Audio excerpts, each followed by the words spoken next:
E aí, galera, tudo bom? Eu sou a Bi, sejam bem-vindos ao Dimensão Pop.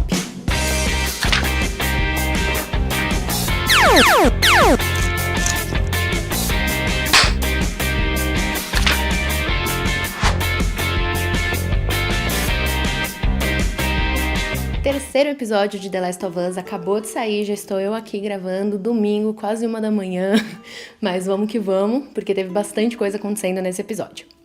E o episódio já começa com um cenário super legal ali da floresta, deles passeando, então mais uma vez um episódio recheado de cenários muito bonitos. Então já no começo a gente vê os acontecimentos logo depois da morte da Tess, e aí ele começa com o Joe e a Ellie seguindo o rumo deles, né, pra encontrar o Bill. E aí a gente vê o Joe bem emocionado, assim, bem sentido com os acontecimentos recentes, né?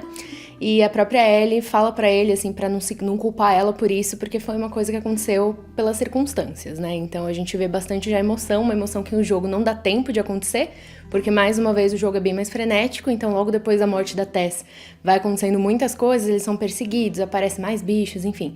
Então na série a gente vê um pouquinho mais esse lado emocional após a morte da Tess. E nesse episódio eu já senti a Bella Ramsey, que interpreta a Ellie, trazendo um pouco mais da Ellie dos jogos, que é aquela menina que não para de falar, não para de fazer perguntas, que às vezes é inconveniente, um pouco chatinha. Eu mesma achei a Ellie bem chatinha no começo. Mas ela já tá trazendo um pouquinho mais dessa personagem nessas conversas com o Joe, que vai acontecendo aí ao longo dos episódios, porque, né, no jogo basicamente são eles dois, então na série também a gente vai conhecendo um pouquinho do relacionamento deles dois. E também chegou um momento que é um meio fanservice ali, que é um dos momentos que eu mais gosto no jogo, porque, pra quem não sabe, eu sou apaixonada por ficar pegando suprimentos durante o jogo. Então eles entram em vários lugares, várias casas abandonadas, várias lojas abandonadas pra pegar suprimentos, e aí tem uma ceninha, assim, meio curtinha, mas que já valeu pra mim, que é do Joe pegando os suprimentos pra eles continuarem a viagem, então ele tem lá um lugar escondido. Aí tem justamente a cena da Ellie, que não tem no jogo, mas ela descendo lá pra pegar suprimentos, encontrando um daqueles bichões. Achei um pouco nojenta, um pouco desnecessária aquela cena, mas, né, foi meio que pra mostrar a Ellie aí conseguindo matar esses bichos bizarros aí, que são os infectados. E outra cena interessante também, que ela foi bem rápida, mas eu acho legal mencionar aqui, porque a série tá trazendo bastante disso, é mostrar que a Ellie, ela não nasceu numa época onde não haviam infectados. Então, quando ela já nasceu, já havia pandemia, e ela nasceu no meio desse caos todo, e coisas comuns que pro Joe e pra gente seriam comuns, pra ela não era. Então ela vê um avião, os destroços, né, de um avião, mas ela vê um avião com o Joe, ela fala, cara, você já esteve no ar, você sabe o que é voar, sabe? Eu não sei nada disso. Então mostra essa diferença entre eles dois. E outro ponto muito importante que aconteceu nesse episódio foi a confirmação de como se transmitiram os primeiros fungos, né, que causaram, os cordyceps que causaram a pandemia e essas infecções gerais. E aí o Joe explica exatamente aquela teoria que eu tinha mencionado, que eu tinha visto na internet, que é que eles se espalham através de farinha, de trigo, de açúcar, que são coisas, né, são alimentos. E aí ele explica que justamente num dia as pessoas foram infectadas se alimentando com esses tipos de comida, esses substratos aí, e aí depois eles foram infectados e aí começaram a surgir os primeiros casos de cordyceps em humanos, que foi a mutação do fungo, né? A teoria está comprovada, foi dessa forma que começaram as primeiras transmissões. E aí durante a caminhada aí, a procura do Bill, a Ellie e o Joe, eles param num espaço onde tem vários cadáveres, né? Vários ossos de pessoas que morreram. E aí o Joe explica pra Ellie que eles foram mortos por causa de contenção de danos, né? De pessoas que, por mais que não estivessem infectadas, o Joe até menciona, se elas estão vivas, se elas estão mortas, elas não serão infectadas. Então, de alguma forma, esse controle populacional aí da Fedra foi citado. E eu acho legal como discretamente, às vezes até escancaradamente, a série ela traz um pouco essa crítica ao governo, né? E como eles não têm capacidade de controlar, né? No caso, uma pandemia, ele também até cita isso. E aí que começa a história do Bill, que é um personagem que existe nos jogos, mas que é bem diferente do que foi mostrado na série, que eu particularmente gostei muito. Eu acho que foi até melhor, né? Do que no jogo. Apesar de que são duas pessoas completamente diferentes, se a gente parar pra ver na série e no jogo, eles têm comportamentos diferentes. Mas eu achei legal porque ele conta a história desde o começo, então o Bill, ele até cita mais pra frente que ele era uma pessoa que pensava em sobreviver, então ele já estava todo preparado para um caso tenso, né, de pandemia ou de qualquer outro caso de apocalipse. Então, enquanto eles evacuam a cidade, que são justamente aquelas pessoas que seriam mortas posteriormente, ele fica lá e aí a cidade é 100% evacuada, ninguém mais retorna lá, então o Bill acaba fincando raízes e criando a própria comunidade só dele mesmo, né? Então ele sozinho mora lá, mas ele tem tudo que precisa pra uma pessoa sobreviver no meio desse caos todo. Inclusive, se houvesse um apocalipse zumbi ou qualquer outro tipo de apocalipse, eu queria ter um amigo que nem o Bill preparado assim. Então, se alguém tiver aí já preparado pra um apocalipse, manda uma mensagem que tô aceitando. Esta é uma mina Claymore. Use-a para proteger sua propriedade. Obrigada, Ron. E um dos pontos comuns em que o Bill do jogo e o Bill da série tem é justamente construir essas armadilhas pra ninguém chegar perto do local onde ele tá morando. E aí eles até mostram uma cena de um dos infectados caindo numa dessas armadilhas. Então, mais um fanservice aí. E aí aparece o Frank, que a princípio é uma pessoa desconhecida, que ele tá tentando entender o que ele tá fazendo ali. Ele presta ajuda, apesar de ele estar meio receoso, né? Porque a gente nunca sabe quem que pode aparecer por lá, né? Se é uma pessoa do bem ou do mal, enfim. Então ele abre as portas pro Frank, ele ajuda ele a se alimentar, a trocar de roupa. E aí a gente acaba vendo que rola um clima entre os dois e aí eles acabam ficando juntos. E o que era pra ser só uma ajuda de um dia no máximo, acaba virando anos e anos de Bill e Frank morando juntos como um casal. E eu achei bem legal, assim, essa parte que eles mostram de que mesmo no meio de um caos gigante em que tá acontecendo o apocalipse, eles encontram esses momentos de humanidade ali. Então, seja o momento do Frank tocando piano ali com o Bill, né, nessa primeira cena aí que eles se conhecem, ou ao passar dos anos, o Frank tendo essa necessidade de repintar a cidade, de ter alguns cuidados de detalhes, assim, com a cidade em que eles moram, né?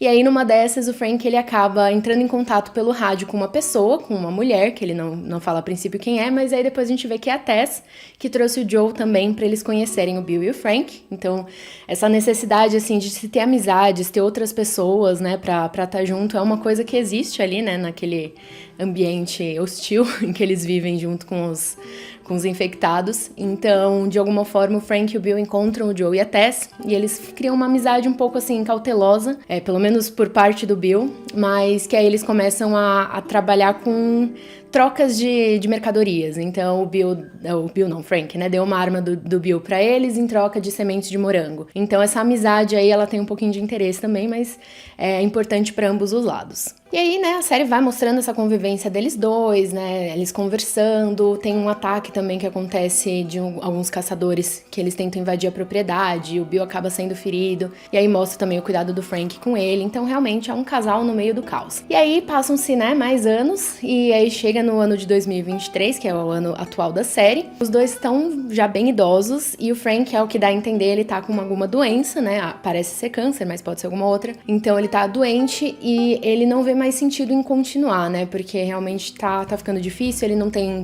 perspectiva de cura, de achar algum médico pra ajudá-lo, então ele decide dar um fim na vida dele. E aí que vem aquele final super emocionante, super surpreendente pra mim também, que é justamente os dois morrerem juntos, né? Então o Bill espera que ele tome o vinho com os remédios, né, pra ele poder morrer, e aí ele também toma, e no final o Frank percebe que o Bill também tinha tomado remédios, e eles acabam falecendo juntos. O que tem de diferente do jogo pra série? Basicamente tudo. Só que assim, na série, eles contaram então toda essa história do Bill, e no jogo a gente conhece o Bill tá vivo quando a Ellie e o Joe vão procurar ele. Ele é uma pessoa bem mais realmente brutamontes, é uma pessoa que não tá nem aí pra ninguém. Só que no jogo ele menciona um parceiro, ele usa até esse termo, ele fala, o meu parceiro Frank tá me ajudando. Ele fala toda hora sobre o parceiro Frank dele. Então, assim, no jogo já dá a entender que ele gosta. Tem uma outra cena que também dá muito a entender que ele é homossexual, que é quando a Ellie tá dentro do carro, né, que eles até pegam no final da série, e ela acha uma revista com homens, né, dessas revistas, né, sem roupa, enfim. E aí ela percebe, fica meio subentendido no jogo, não é esclarecido 100%, mas fica bem subentendido de que o Bill gostava de homens. E aí no jogo, todas as cenas que acontecem de histórias que não sejam do Joe e da Ellie, a gente vê por meio de cartas. Então eles estão andando num momento lá, eles pegam uma carta que vai te contar um contexto sobre aquele espaço. Então tem o caso do Bill, né, da história do Bill. Mais pra frente tem outras cenas que eles estão entrando num bunker, naquele bunker tem uma carta falando pra um homem, pra esposa dele que ele deixou os equipamentos pra ela, enfim. Então todas as histórias dentro de The Last of Us que não sejam da Ellie e do Joe, elas são passadas através de cartas. E aí numa dessas, na história do Bill, a gente vê uma pessoa enforcada que aí a gente pegando uma carta no jogo e lendo, a gente vê que era do Frank. O Joe, ele pega uma das cartas, né, que eu tava mencionando, e nessa carta é uma carta do Frank falando pro Bill, não lembro muito bem da história, meu marido me ajudou aqui, mas que pelo que a gente lembra que eles dois brigaram em algum momento, e aí ele foi pra um outro lugar, e nesse lugar ele acabou sendo infectado. Então, pra ele não morrer daquela forma terrível que a gente já sabe como é, se transformando, ele foi e se enforcou, e aí ele acabou morrendo. E aí o Frank fica bastante abalado, né, naquele momento, bastante mesmo, assim. Ele até ajuda o Joe a fugir, mas não está no seu melhor momento. Então, no jogo, o Bill, ele perde o Frank também, mas no jogo, até o momento final ali que a Ellie e o Joe se separam do Bill, o Bill tá vivo.